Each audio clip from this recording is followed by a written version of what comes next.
এখানে হাজার হাজার মানুষ কিন্তু যে জায়গাটিতে বেগম খালেদা জিয়াকে দাফন করা হবে সেই জায়গাটি দেখার জন্য বিভিন্ন জায়গা থেকে এসেছেন। তবে এই যে ভিতরে জিয়া উদ্যানের জিয়াউর রহমানের যে সমাধি, সাবেক রাষ্ট্রপতি শহীদ জিয়াউর রহমানের যে সমাধি, সেই সমাধিস্থলে কিন্তু এখন আর কাউকে প্রবেশ করতে দেয়া হচ্ছে না। আইন শৃঙ্খলা রক্ষাকারী বাহিনীর সদস্যরা তাদেরকে সেখান থেকে কিন্তু সবাইকে সরিয়ে দিচ্ছে, তেমনটি কিন্তু আমরা দেখছি। এবং আমরা কিন্তু সকালের দিকে আপনাদেরকে যেটি দেখিয়েছিলাম যে বেগম খালেদা জিয়াকে যে জায়গাটিতে দাফন করা হবে, মূলত শহীদ প্রেসিডেন্ট জিয়াউর রহমানের কবরের পাশে কিন্তু সেটি নির্ধারণ করা হয়ে গেছে ইতিমধ্যে। সকাল 11টার পরেই আমরা দেখেছি সেই জায়গাটি মাপজোক করা হয়েছে। তারপরে কিন্তু আমরা দেখি যে সময় যত গড়ায়, বিকেল থেকে শুরু করে সন্ধ্যার পরপরই কিন্তু এই জায়গাটিতে এখন পর্যন্ত বিএনপি সহ সাধারণ মানুষ কিন্তু ভিড় করছেন, তেমনটি আমরা দেখতে পাচ্ছি। এবং সব মিলিয়ে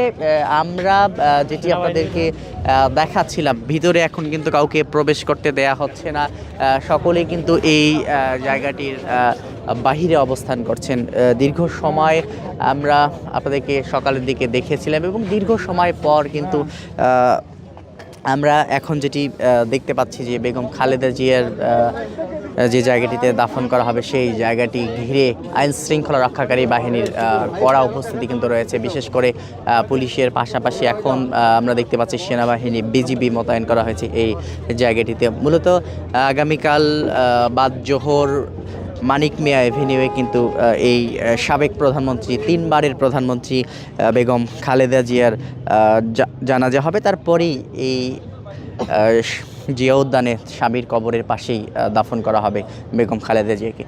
দীর্ঘ সময় ধরে চিকিৎসা চলছিল বেগম খালেদা জিয়ার এভার কেয়ার হাসপাতালে। দীর্ঘদিন ধরে বিভিন্ন রোগে তিনি ভুগছিলেন। এর পাশাপাশি যদি একটু বলে রাখি, বাংলাদেশের রাজনীতিতে বিশেষ করে খালেদা জিয়ার যে অবদান, সে অবদানের কারণে কিন্তু খালেদা জিয়াকে আপোষহীন নেত্রী বলা হয়। বিশেষ করে গণতন্ত্র উদ্ধারের পথ সহ বিভিন্ন সময়ে গণতান্ত্রিক যে আন্দোলন, সে আন্দোলনে সক্রিয় ভূমিকা পালন করেছেন।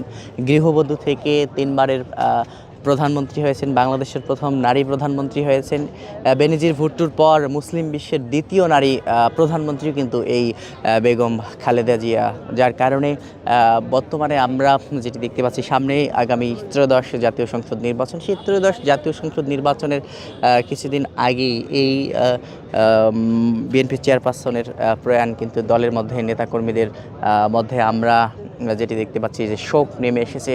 বিশেষ করে এভার কেয়ার সহ পল্টন কেন্দ্রীয় কার্যালয়, গুলশানের কার্যালয় থেকে শুরু করে এই জিয়া উদ্যান, সব জায়গায় কিন্তু নেতাকর্মীরা আসছেন, তারা শোকে কাতর হচ্ছেন, তেমনটি কিন্তু আমরা দেখেছি। সব মিলিয়ে কয়েকদিন আগেই দলের ভারপ্রাপ্ত চেয়ারম্যান তারেক রহমান দেশে এসেছেন, তার পরপরই কিন্তু এই বেগম খালেদা জিয়ার মৃত্যু। সব মিলিয়ে এখন পর্যন্ত বিএনপির নেতাকর্মীরা যারা রয়েছেন, তারা কিন্তু আমরা যেটি দেখতে পাচ্ছি, তারা কিন্তু বেশ শোকে কাতর রয়েছেন। এবং বেগম খালেদা জিয়ার মৃত্যুর পর প্রধান উপদেষ্টা ডক্টর মোহাম্মদ ইউনূস, তিনি কিন্তু জাতির উদ্দেশ্যে ভাষণ দিয়েছেন আজকে।